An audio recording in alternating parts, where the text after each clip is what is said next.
To Ntokozo Mtimkulu Sports Podcast. As we said, episode number 8. Thank you for joining us today. We took a break last week.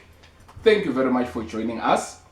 So today, we're still sponsored by our Rapusha, thank you very much, Rapusha. Headquarters at Snawane. There's a car wash as well. Please support local business. Thank you very much. Thank you, CEO Humphrey Moni. Thank you very much. So today, I want us to take a different step and look back. I want us, this week, what happened is, I saw Lucas Radebe going back to Ellen Road. That is the ground for Leeds Football Club, where he used to play. So a lot happened there. So the first thing that I saw, Lucas Radebe has a suit at Ellen Road. It's written Radebe suit. I literally got goosebumps. They're doing that for our own local player. Our own Lucas Radebe. That was very impressive. I mean, he's played years back, but they still love him. They still adore him. Before the match kicked off, he went on the pitch. Standing ovation. The ground was packed. Everyone wanted to see him. So it got me thinking, what are we doing for our own players here? What are the football administrators, your Kaizer Chiefs, your Mamelodi Sundowns, your Orlando Pirates, what are you doing for your past players? Are we always going to wait for them till they die before we do something? Something as that. Just have something like that. A Radebe suit. He has to go all the way to England to get that reception, to get that love. That's the biggest question. So today I want us to talk about that. I want you guys to comment, like at the bottom. What's going on? I mean, Kaizer Chiefs. I know our problem in South Africa, we don't own our stadiums. That's another problem. But we can still do something. I mean, we've got your Naturena. Let's start with Kaizer Chiefs.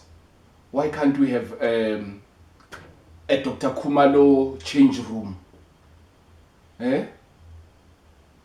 Whoever. John Shoes Mushiu. Name one of the grounds after John Shoes Mushiu. Although he has passed on, but that's what I'm trying to say is, let's do it while they're still alive. I mean, Lucas Radebe can go there with his family, with his friends. They know they've got a suit. They know they've got recognition. You know, he's even proud to go there. But what happens when he comes back home? Nothing. He was a loyal Kaizer Chiefs fan. There's nothing like that at Naturena. I mean, let's go to Orlando Stadium. What happened? Jerry Kosana scored the goal for them to become African champions. Does he have a suit there? Does he have a stand? Okay, name a grandstand, one of the stands. Name it after Jerry Kosana. Let's do something. I mean, go to Klorkop. Who can I think of? Daniel Mutau. Made a huge impact at Mamelodi Sundowns when they started. Huge impact. At Klorkop, change room, your dining room. Why can't you name it under your Daniel Mutau? So South African administrators, please, I plead with you. Let's do this for our soccer players while they're still alive. I literally got goosebumps. You know, Lucas Radebe has done very well for Kaizer Chiefs, has done well for Bafana, has done extremely well for Leeds as well. And they recognize that. The important part is the recognition. Please, guys, what do you think? Soccer administrators, Kaizer Mutau, Ivan Khosa, Patrice Mutsipe. Let's help, let's motivate so that the other people can see. It's wonderful if you go to the team that you played for, then you go into the field. The field is named after you. I mean, that's your legacy, your grandkids, your generations and generations to come. So please, I am pleading with the soccer administrators, Please comment, maybe say something. Next week we'll continue with this discussion. I loved what they did at Leeds. I love what they did at Leeds. So that will lead to, we've got a new Minister of Sports, Arts and Culture, and that is Mr. Zizi Kodwa. So I was listening to the interview he had. He's saying the right things, he's singing the right tunes. We'll see what's going to happen. But what I picked up, what we've all know or knew, problem with the South African soccer is we no longer going back to the school sports. I think that's where the problem is. He's touched on that. He said from now onwards, they're going to revive that. We're going to go there. I mean, the talent that we have, talent is being wasted. Our kids are no longer playing soccer. Our kids are not on the field. What's going on? So I hope Zizi Kodwa will stick to his promises, will actually revive that. Then the glory days will come back.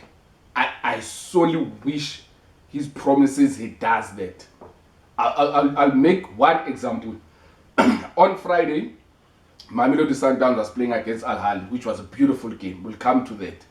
But the significance to this topic today is they feel that a 16-year-old, even in the late in the second half, by the name of Siyabonga Mabena, a 16-year-old, I haven't seen that the past 5, 6, 7, 8 years happening in South African football. We have developments, but they're not coming through. I don't know what's going on. I want to address the administrators. I'm so happy with the Mamelodi Sundowns team for giving that boy a chance. He needs to play, especially now, since we all know the league is down and dusted. I mean, they only need 4 points. So what they must do, give the youngsters a chance.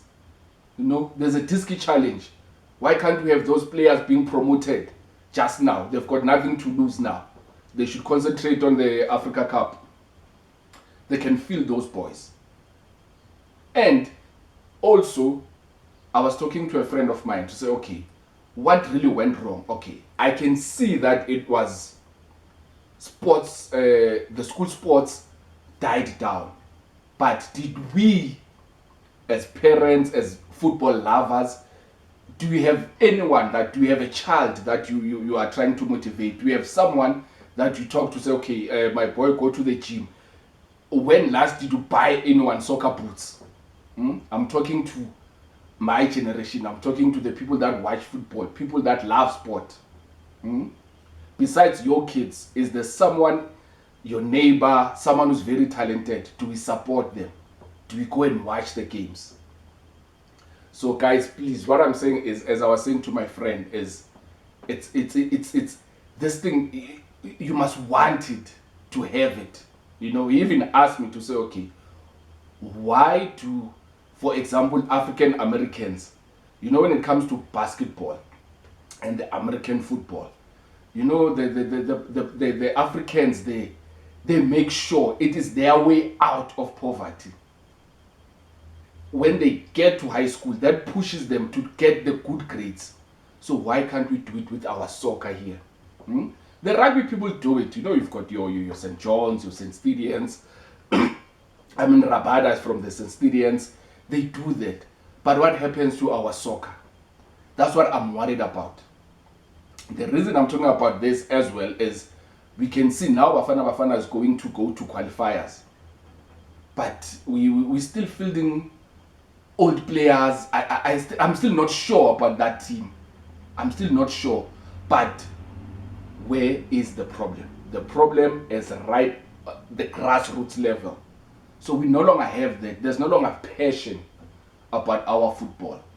So please, even when you're watching this, there's someone you know, your neighbor is talented, buy the boy some soccer boots, go and watch him play, encourage him to go to training, even if the season is closed, in the morning just to jog, in the afternoon, just show interest to motivate the young ones. Please, I'm pleading with you as well, as much as I'm pleading with the soccer administrators. Let's try to do that. Let's try to bring the glory days back. This was taken from what I saw from Lucas Radebe, from the Ellen Road. What they did was beautiful. So we must also have that here at home. That's what I feel. So just comment. Let me know what's your feeling. What do you think about it? We will definitely continue with this discussion as well. I thought I should mention it. This platform, that's it all about. It's not only about results, something you've known, or what's coming up. We need to engage. We need to talk about such issues. Okay, then coming to Sundowns. Sundowns, beautiful football on Friday. Al-Hali, Rulani, we've all been skeptical about him, but he's proving a point. See, the structure at Sundowns, it is well structured. Very well structured. It's got everything that he needs. It's got all the support. So I'd like to just say congratulations to Sundowns. Beautiful, beautiful football. It's been a while since I've watched 90 minutes of great football. And that's what I saw on Friday, Al-Hali versus Sundowns. That was a great, great, great, great game. Okay, then when you go overseas, UEFA is coming to an end. We're on the last 8. We've got your Chelsea, Napoli, Man City, Bayern, Benfica, AC Milan, Inter Milan, and Real Madrid. So who do you think is going to take it? Talk to me. Comment. Who do you think will take it? Unfortunately, my team Liverpool is out, which is great. They can concentrate on the league. We can start to rebuild for next season. And the mighty team, Arsenal. What a shock. But as I always say, I think their main objective is to win the league, the EPL.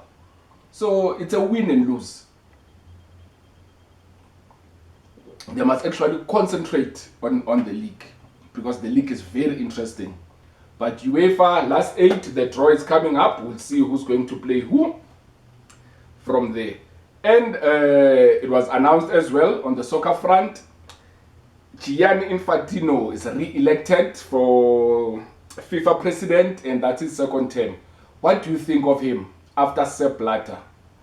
Do you think his vision, we will ever see soccer on the African continent? I saw somewhere that Morocco there's a bid they are bidding. Not quite too sure for which year, but I think it's three countries. But we all know Morocco, Egypt is not really in Africa. But let's hope we will see World Cup coming back in Africa in our lifetime. I'm not too sure about that, but yeah, we'll see about that. Okay, what happened again last week? Themba Bavuma, as the formal test captain, they won the 2 tests that they were playing against the West Indies. And he got his 100 runs. After 7 years, he got his 100 runs. Well done, Bavuma. It's not going to be easy. We know being a test captain, it's never easy. He did his best. He marshaled the troops. They eventually won the second test. They easily won that. All the players pitched in there. Then this weekend we've got Saudi Arabian Grand Prix. I know the Formula 1 people are very excited about this. So I did a little bit of research. This is amazing. Saudi Arabia, this circuit is it's a fast circuit. So they said the stats are 335 kilometers per hour. That's the maximum speed. That is 335. That is very, very, very fast. And it's the longest track in F1 all around the world. It's 6.174 kilometers. So the runners will know that distance. That is long. That is long. So it's going to be very, very interesting. And it's got most corners out of all the circuits around the world.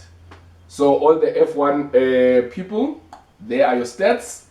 Let's see who's going to win. But I think it's a one-horse race. Mercedes, I don't think it's there as yet. So that's your episode 8. Thank you very much. The main point was just us to encourage people. We will try to have discussions now rather than just giving you stats and all of that. So thank you very much. Episode number 8. I'm out. I'm Togozo Mtimkulu. Thank you very much for watching. Thank you to our sponsors, Rapusha. I'm out.